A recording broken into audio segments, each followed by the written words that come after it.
Good morning, guys. So I have something really exciting to show you. I'm learning how to crack eggs one-handed. This is crazy, guys, but I'm going to try to hold you with this hand and show you me cracking eggs one-handed. So here's the egg. Woohoo! Look at that. Pretty impressive, isn't it? Well, that's me cracking my eggs one-handed. So, I'm helping with breakfast prep this morning because our other friend that normally helps isn't feeling well this morning. So, I told her I'd help her, and so here I am. There's Hannah over there washing dishes, and we are having waffles and hash browns.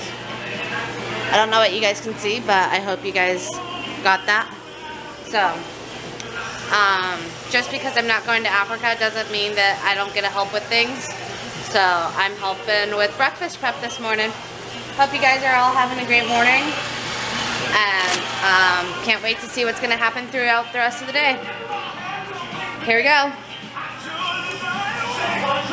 Okay, you can whisk them up. Not only did we add pepper, but we added water. I know, it sounds, oh, and salt. I know it sounds weird, but Daniel says it works, so I'll show you guys afterwards. I don't know if they can see. Nothing but the ceiling. There we go. There we go. And put out another tray of these guys too.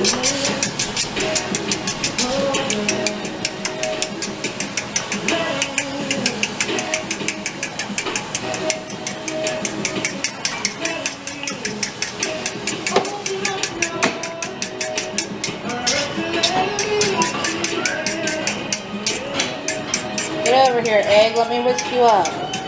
Get over here. Stop running away from me, little eggs. Get over here. I'm gonna get you, egg. I'm gonna get you. Whether or not you like it. I've never whisked so many eggs before. Yeah. It's an undertaking. I don't think I've ever done anything with so many eggs before, actually. Like, I'll make eggs for myself in the morning, but I probably do like 2 eggs at the most. Yeah. Not like 16 eggs. Could you imagine sitting down and eating 16 eggs at once? Oh, yuck. I see you, egg. I'm gonna get you.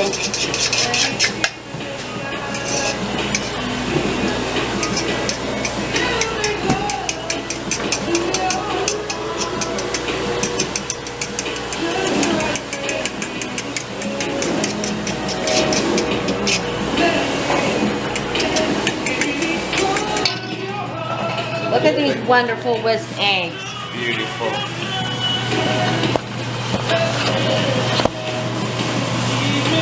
Oh, you guys can't see.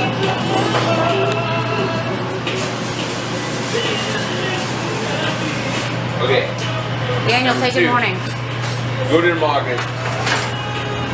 Number 2 is for cooking eggs. Most people don't cook eggs right at home. They cook it too hot. Yeah. That works if you're frying eggs or something, but if you're scrambling eggs, cook it really low. Okay. Cover with a pan. Now, why do you cover it with a pan? Because it turns it into more like an oven. Oh, okay. Keeps the heat from right, so like it's escaping. Good to know. And you keep it on low? So just let it do its thing. Cool. Learn something new every day. Hannah, how are your frozen berries coming? They're coming I'm alright. Slowly but surely. There's still like a chunk of frozen berries. Some more liquid, but we'll get there. I'll show you the finished product. Okay, awesome. Daniel, are you having fun? Of course I am. We got some non-gluten eggs. Because GF means gluten-free around here. Yeah. We got some hash browns. Wait, hang on a second. Let's go around to this side. That'll look better. So we got the eggs. They kind of look like potatoes, but they're eggs. We got hash browns. And we got waffles. Guys, come on. Tell me this doesn't look like a SpongeBob to you. Right? We have fun in breakfast duties. Gonna say. Listen to that music. Oh, what do we have here? Butter. I got some butter It's butter. that's melting. Melted butter. How we roll. Were you there for last night? You left at like 8 for a haircut. Yeah. I wasn't there for the group circle. Thing. It's pretty awesome. Today, my time with Sandra was like a divine. It was like some really important things. It was awesome. Actually, Sarah. What? What's that sound? I don't know. Oh, that's That's my easy. Oh, crap. What was that?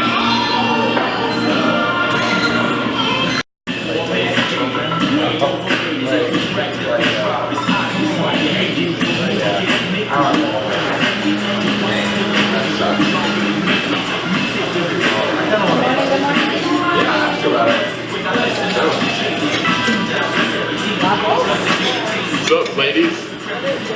Welcome to Daniel Bar.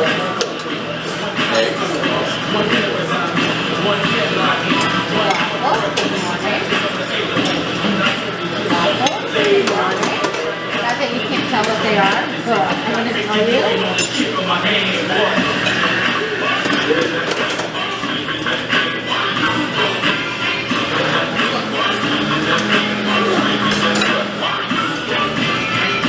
How are you this morning, Allie?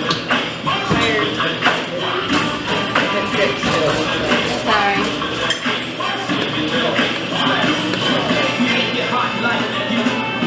Can you put this in the bin thing? I can.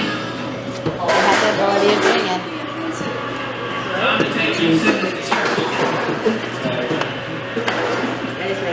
World. The Lord is soon to come. I'm gonna take you back to 1994. Back when True first moved to 8318.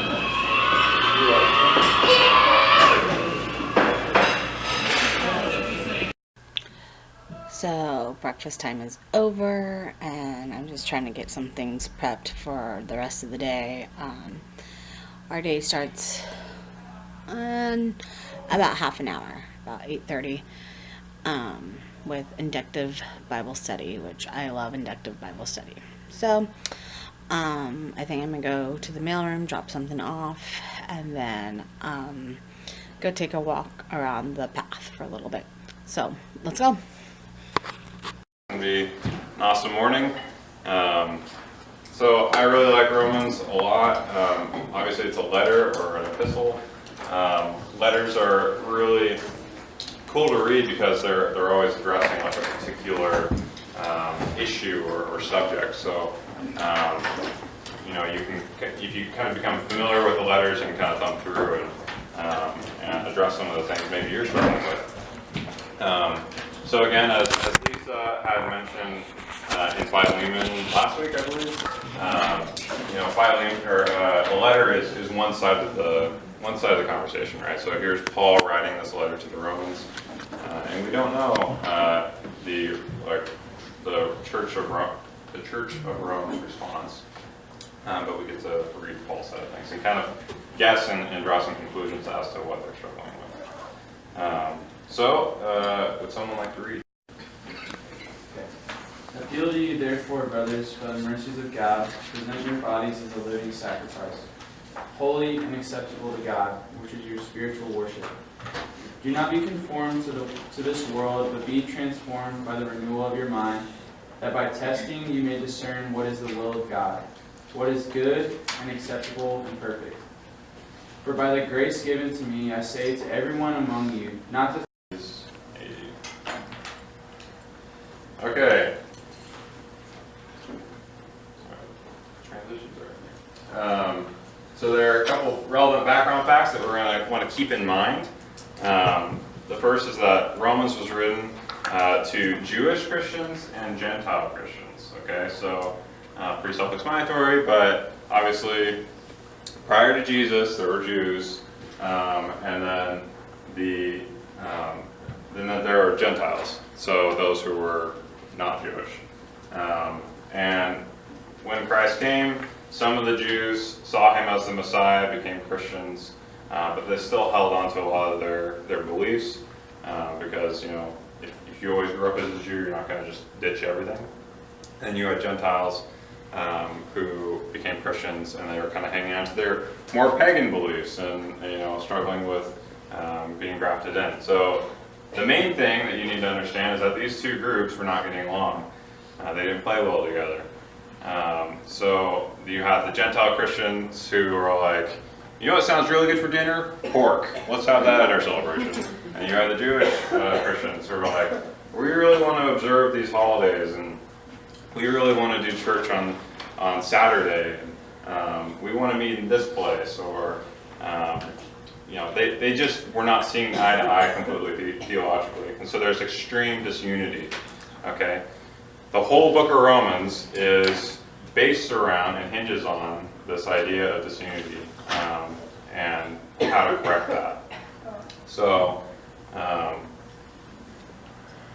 first 11 chapters of Romans, as is pretty common in letters, is that the first part of the book is going to be about theology, and then the second part is going to be about application and how do you fix this thing that was wrong, right? So the first 11 chapters is going to be about theology, the 12 through 16 it's going to be about instruction, application, and